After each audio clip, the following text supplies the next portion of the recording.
le plus grand choix de toute une vie. Mes bien-aimés dans le Seigneur, il existe des décisions qui changent. Une journée, d'autres changent. Une carrière, d'autres encore changent une famille. Mais il n'y a qu'une seule décision qui change l'éternité d'une personne. Que faisons-nous de Jésus-Christ? Chaque matin, Dieu nous accorde un nouveau souffle. Nous nous levons, nous travaillons, nous faisons des projets, nous cherchons à réussir, ce qui est normal. Pourtant, nous oublions souvent que chaque battement de notre cœur est un pas de plus vers notre éternité.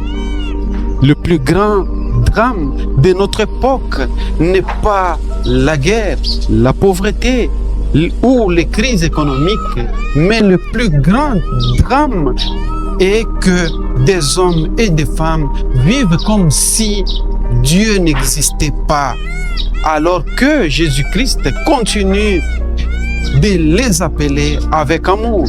Aujourd'hui, à travers sa parole, Dieu ne vient pas nous accuser. Il vient frapper doucement à la porte de notre cœur. Il nous pose une question simple mais décisive. Que feras-tu de mon fils? Pour cela, nous avons comme texte de base 1 Corinthiens 9, 1 à 27, 1 Pierre 3, 8 à 15, Actes des Apôtres 19, 23 à 41 et Luc 29 à 19. Bien-aimés du Christ, shalom et soyez les bienvenus sur votre chaîne. Et surtout, je vous en supplie de suivre la vidéo jusqu'à la fin. Et si elle vous édifie, partagez-la avec les autres. Dans 1 Corinthiens 9, l'apôtre Paul compare la vie chrétienne à une course. Un athlète, disait-il, accepte les sacrifices. Il se prive de beaucoup de choses pour recevoir une récompense qui disparaîtra un jour. À combien plus forte raison devrions-nous accepter les sacrifices pour recevoir une couronne éternelle? Aujourd'hui, beaucoup veulent suivre Jésus-Christ tant que cela ne coûte rien. On veut les miracles, mais pas la prière. On veut les bénédictions, mais pas l'obéissance à Dieu. On veut la gloire de la résurrection sans passer par la croix. Et pourtant, Saint Paul dit qu'il a discipliné son corps afin de ne pas être disqualifié après avoir annoncé l'évangile aux autres. Quel avertissement! On peut prêcher sans vivre l'évangile. On peut servir dans l'église, mais sans appartenir véritablement à Jésus-Christ. Dieu ne cherche pas seulement des prédications éloquentes. Il cherche des hommes et des femmes dont la vie confirme leur message. Dans 1 Pierre chapitre 3, nous découvrons le portrait d'un véritable disciple. Saint Pierre ne parle pas d'abord des miracles, il parle d'un cœur rempli de compassion, d'humilité, de douceur et d'amour. Le monde répond à l'insulte par insulte. Les disciples répondent par la bénédiction. Le monde répond à la haine par la vengeance. Les chrétiens répondent par le véritable pardon. Pourquoi? Parce que Jésus-Christ a aimé ce qu'il est crucifié. L'évangile ne transforme pas seulement nos paroles, il transforme notre caractère. Ce n'est pas lorsque tout va bien, que notre foi est visible. C'est lorsque nous sommes blessés, critiqués à mal ou rejetés. À ce moment-là, les gens découvrent si Jésus habite réellement en nous ou pas. Dans les Actes des Apôtres, chapitre 19, l'annonce de l'Évangile bouleverse toute la ville d'Éphèse. Pourquoi? Parce que la lumière dérange les ténèbres.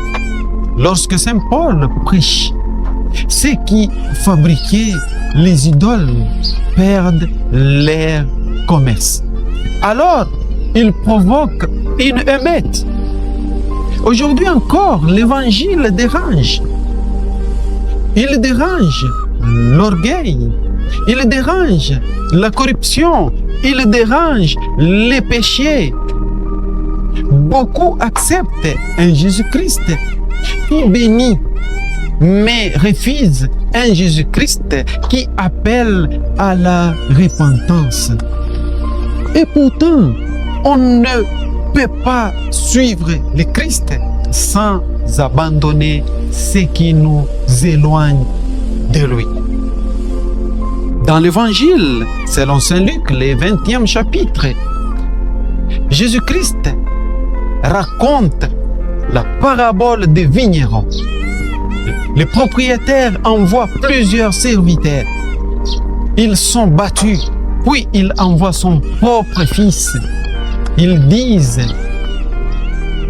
tuons-les. Cette parabole résume toute l'histoire de l'humanité. Dieu a envoyé les prophètes, les hommes les ont rejetés. Oui, il a envoyé son Fils unique, ils l'ont crucifié. Mais la croix n'a pas été la fin.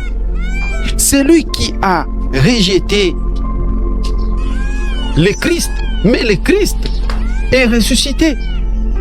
La pierre rejetée est devenue la pierre angulaire. Aujourd'hui encore, chacun doit prendre position. Soit nous recevons Jésus comme sauveur, soit nous le rejetons.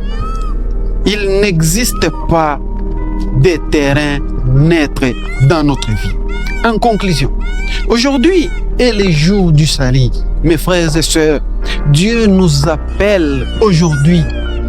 La question n'est pas « Avez-vous entendu cette homélie ?» Mais la vraie question est « Qu'allez-vous faire de ce que Dieu vient de vous dire aujourd'hui ?» Les temps passent, les cheveux blanchissent, les forces diminuent, les années s'envolent, mais l'éternité approche. Ne remettez pas votre conversion à demain. Demain ne promet à personne. Si votre cœur est devenu froid, revenez très vite à Jésus-Christ. Si les péchés vous enchaînent, laissez-les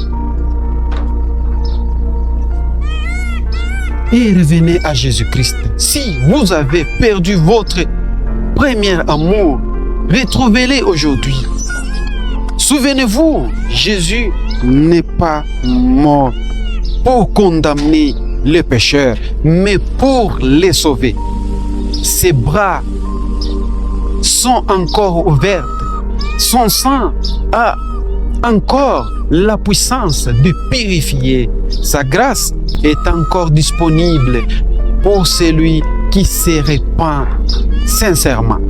La décision la plus importante de toute une vie est de répondre à l'appel de Jésus-Christ. Alors, n'endurcissez pas votre cœur. Recevez le Christ. Courez avec persévérance, aimez comme lui nous a aimés. tenez ferme dans la vérité et lorsque votre course sera achevée, vous entendrez cette parole glorieuse. C'est bien, bon et fidèle serviteur, entre dans la joie de ton maître. Matthieu 25, le 23e verset. Que le Seigneur touche vos cœurs, transforme nos vies et fasse de chacun de nous un témoin fidèle de son évangile. Au nom de Jésus-Christ, notre Seigneur. Et un grand merci, bien-aimés, d'avoir suivi la vidéo d'aujourd'hui, du début jusqu'à la fin. Si elle vous a édifié, veuillez la partager avec les autres. Que Dieu vous bénisse.